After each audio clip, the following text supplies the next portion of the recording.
When I started writing this program, first thing I did, I went to the Merriam-Webster dictionary, and it defines the following.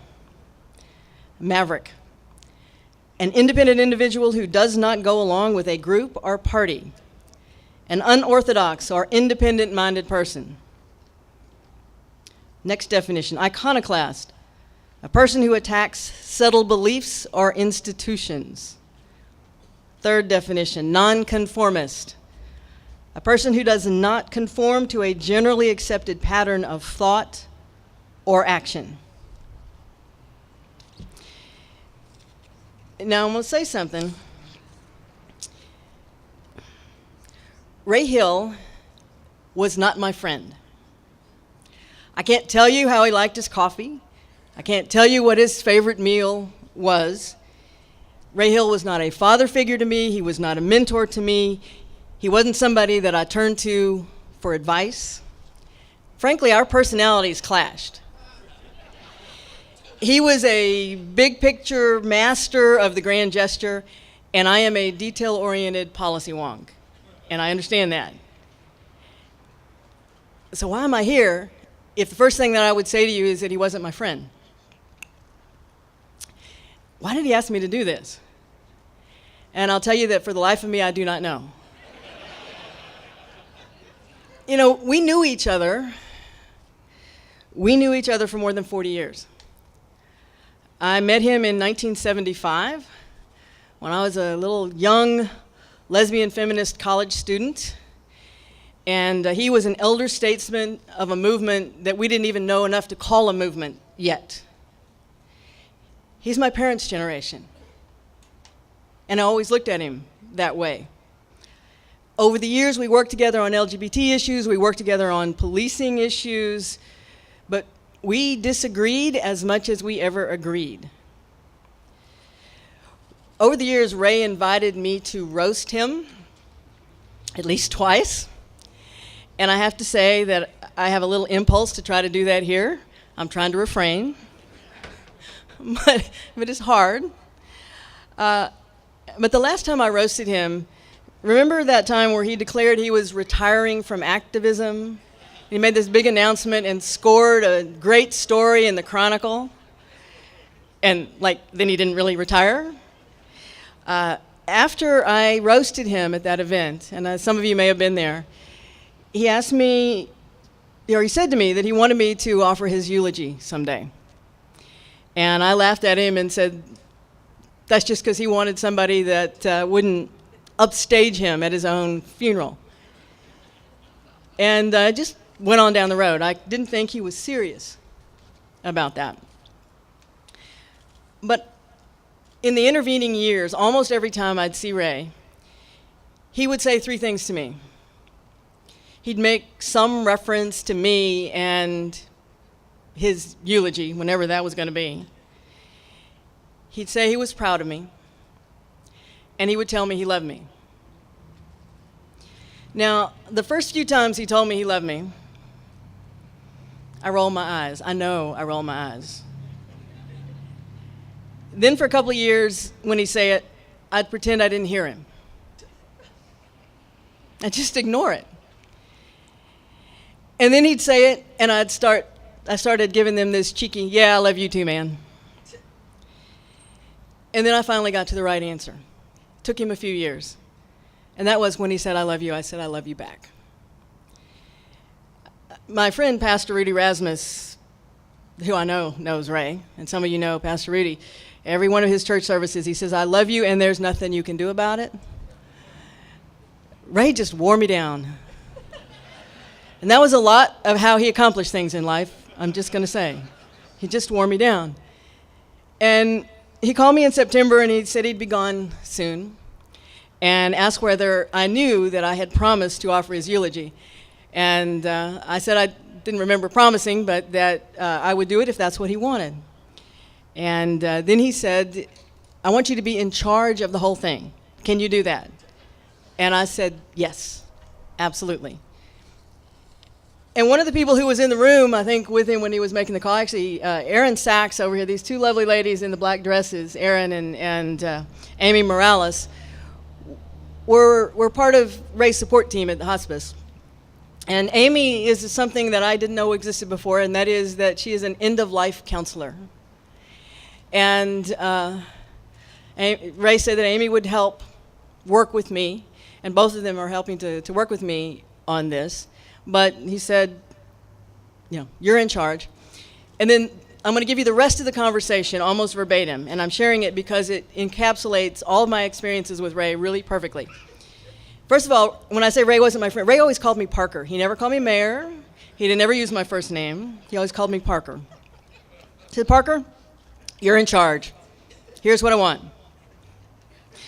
No more than 3 speakers, including you, and you can pick them. I said, okay. Couple of songs, you can pick them. I said, okay. No prayers or hymns, and you can't do it in the church. Okay.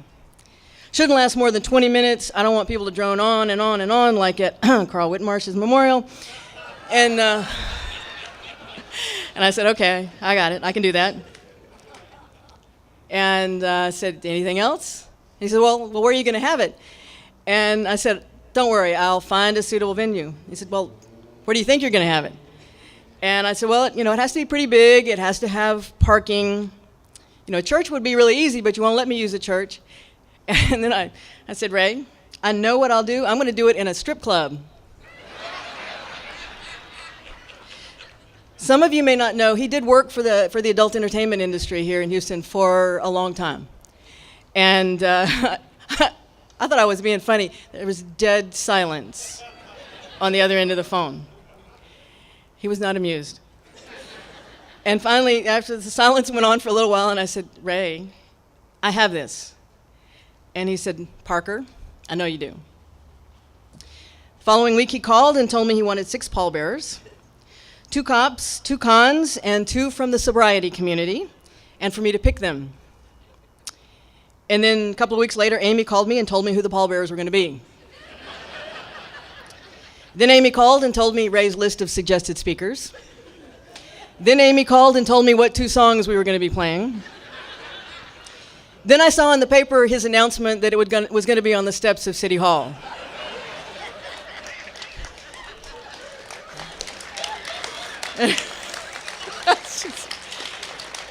Almost verbatim of that conversation. And so fortunately I have a few friends in City Hall, and we were able to make that happen. So what will happen today, the first part of this program is as close to Ray's request as I could get. You heard the first song. You may not have realized it, but it was the introduction to the prison show. There'll be 3 speakers, and then another song, and then another speaker, and a musical interlude. And after that musical interlude, which will set the mood, then we'll hear from the public officials who've come to pay their respects, and then many of you who want to come up here and speak. And we'll then have not Ray's memorial service as he envisioned it, but Ray's memorial service as we want it to be, and as we need it to be, and as it should be for all of us. And frankly, it's a chance for some of us who've long wanted to do this to get the last word in.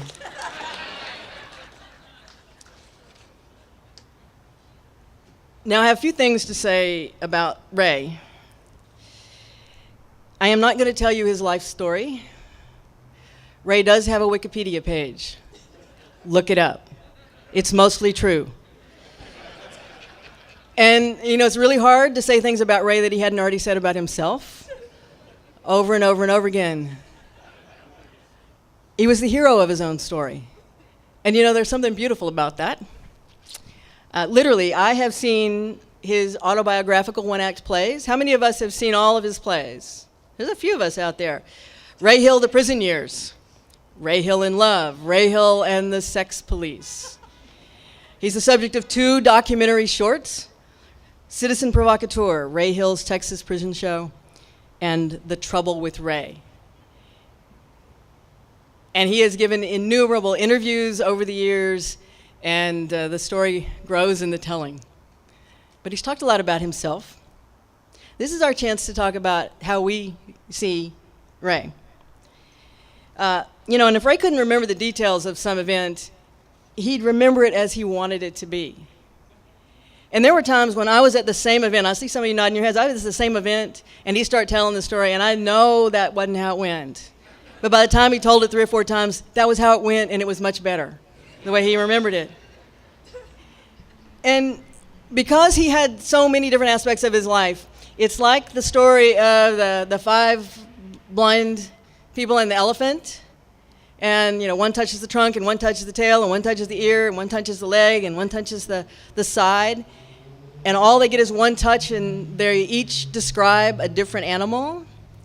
We're going to be talking about different aspects of Ray. Ray was the same in every situation, but we saw different aspects of his passion and his life in different situations. And so you're going to see a little bit about that today.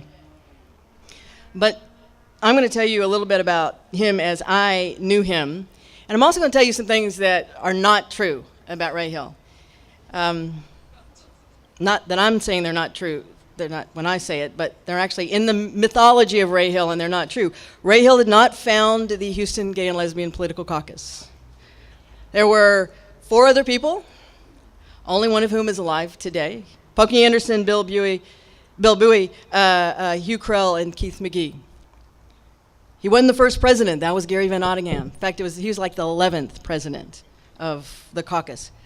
But Ray was there, and he was on the sidelines, and he was pushing, and he never stayed on the sidelines very long, and he very quickly was involved in every aspect of the Houston Gay and Lesbian Political Caucus. Ray did not start the Houston Pride Parade in 1978. That was Larry Bonarise. Is Larry around here? He said he was going to make the trip in. That was Larry Bonarise. But Ray was there. And by gosh, if Larry hadn't done it right, Ray would have told him what for and taken it away from him. Ray was not an organization builder. He was a movement builder. Just as Ray was there for the founding of the caucus, and just as Ray was there for the founding of the Houston Pride Parade, Ray was there for every significant event in the LGBTQ history of Houston since the 1960s. He wasn't a builder of organizations, but he knew how to seize the moment. And he was responsible for the 2 most important events, in my view, in Houston LGBTQ history. He led the Anita Bryant protest march in 1977. That became a critical turning point for the Houston LGBTQ community. I was there at the march. We stepped off that night a frustrated, disorganized rabble, and we ended the night a united movement with a sense of our own power in a way we'd never had before. And that was Ray. And Ray envisioned and created Town Meeting. We now refer to it as Town Meeting 1, but it was Town Meeting in 1978. An unprecedented gathering of thousands of LGBTQ Houstonians at the Astro Arena. And that event sparked the creation of institutions including the Montrose Clinic, which is now Legacy Health, the Montrose Counseling Center, now Montrose Center, and the Gay and Lesbian Switchboard, and a number of other institutions. And those were both Ray, all the way.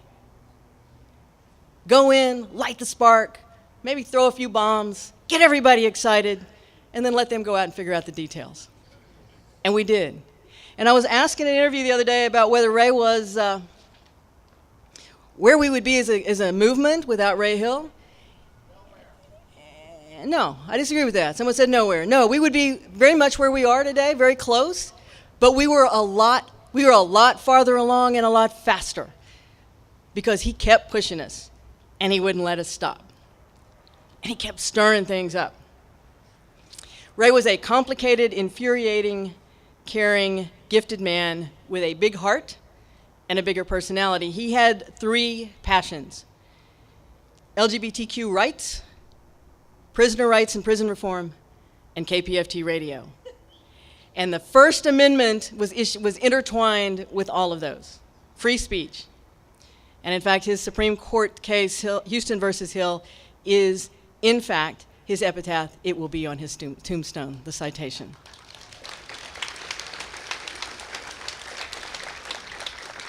Ray was not a team player. He was a member of no political party.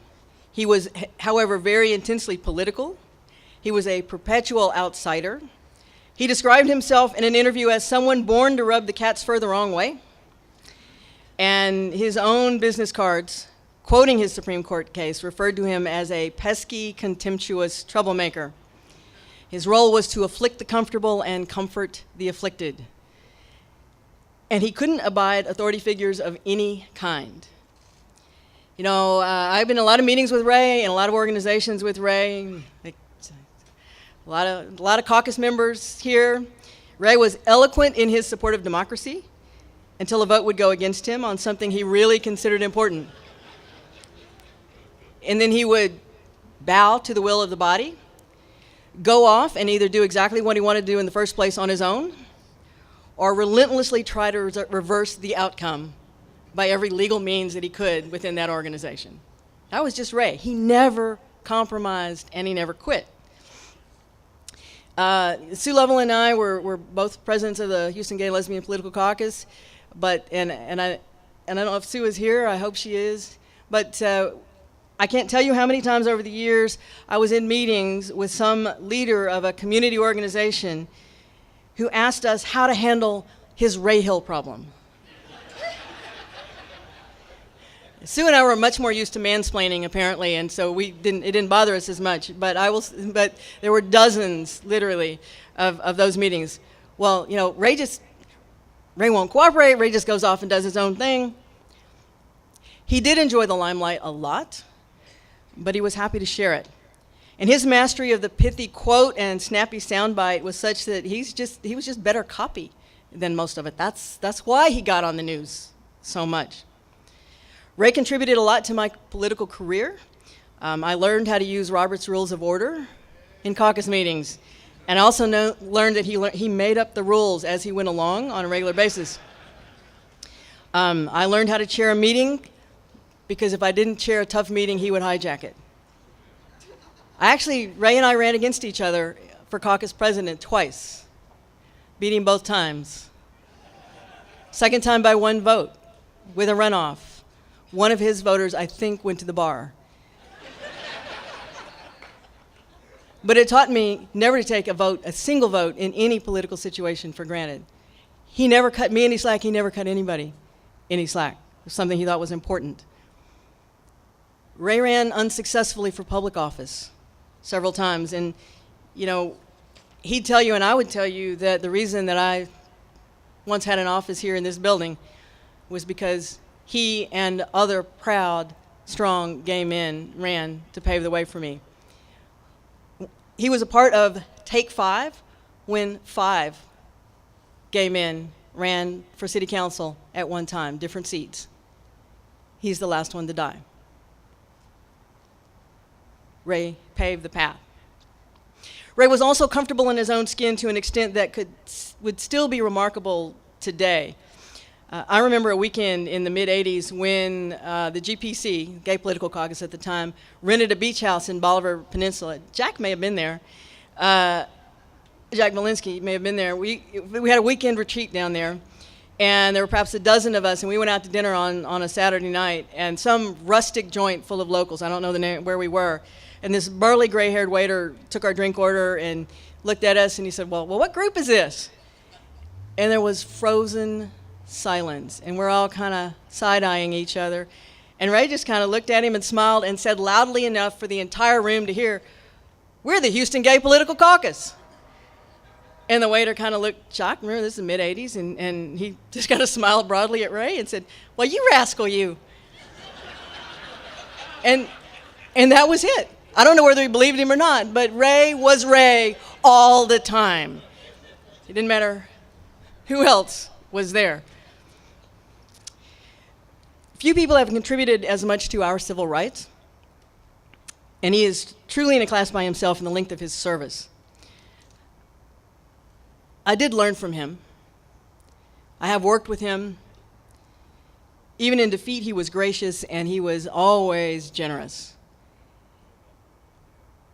He cared about people that nobody else cared about, and he went out of his way to make sure that everybody had a place in any place Ray was. He was a pure-hearted champion of the disenfranchised. You could disagree with his methods, you could like him or you could dislike him, but you couldn't ignore him, and you cannot today dispute the magnitude of his contributions to the GLBT community, to the prison rights cause, to the sobriety community here in the greater Houston area, and to First Amendment rights.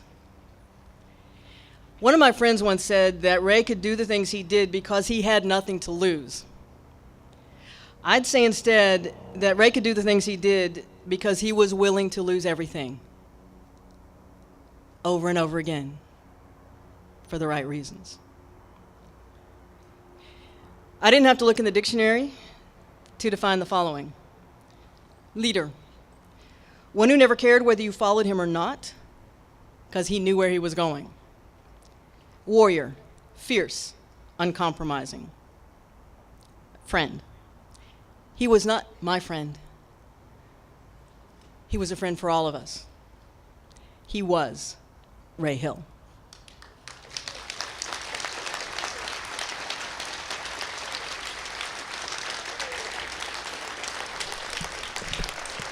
Thank you.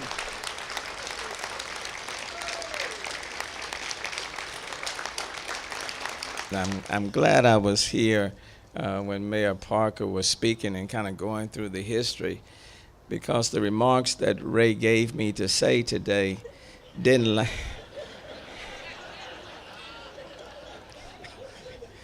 as she was talking, I started having to eliminate some lines because I really came here to say, because when over the years and when I talked to Ray last, I mean, he said that he started the caucus, and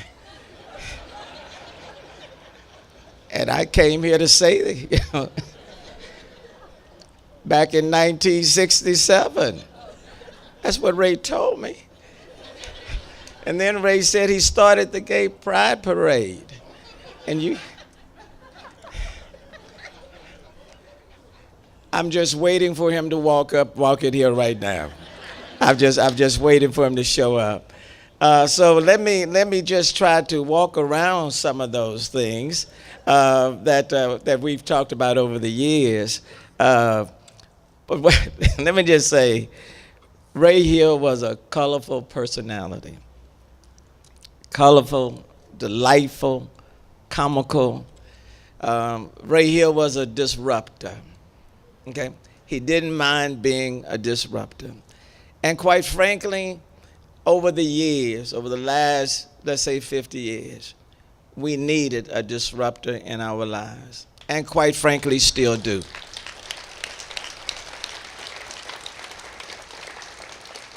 And that he was a gladiator. Didn't care whether he had an army with him or whether he was just out there by himself. Kind of remind me of that movie, Gladiator.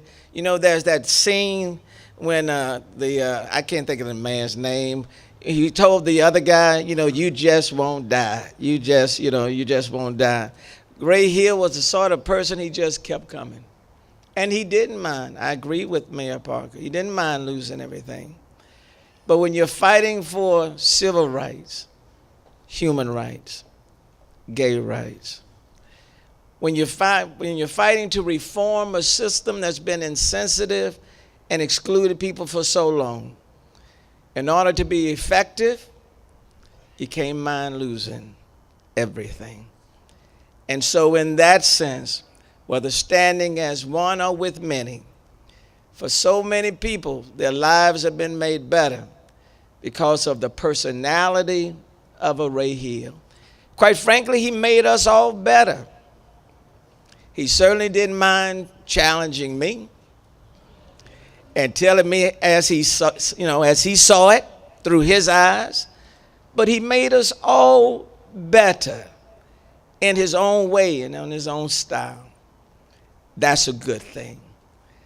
And it's ironic, over the last few days, several high-profile personalities have passed from the scene. Isn't it ironic that in that group, so to speak, Ray Hill happens to be one? may not be talked about nearly as much, but for people who've been in prison, he's important.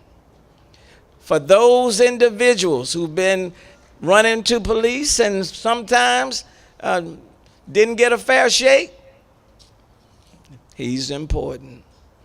For people who've been systematically excluded and overlooking, whether it's gay rights or civil rights or just that person on the street, he's important. And whether for challenging the system, speaking to the system, he's important. The reality is, for many of us sitting and standing, we wouldn't be where we are without the Ray Hill in our lives. And that's important. And so Ray, even though he physically may not be present, when you live your life in such a way that we still feel like he's here, he did something right. Because even though he's physically not here, he's here. And lastly, what I would say, Ray, when I walk away from this group and Mayor Parker is not around, and when I'm talking to another audience, I'm going to say exactly what you told me to say. And I'm going to keep your story alive. And I'm going to let people know Ray Hill brought the gay pride into existence, started the LGBT caucus. But for Ray Hill, we would not be here. Ray, I know you hear me. And I know you're saying, Sylvester, just keep talking, and I shall. Therefore, I, Sylvester Turner, Mayor of the City of Houston, hereby proudly proclaim December 2nd, 2018 as Ray Hill Day in the City of Houston.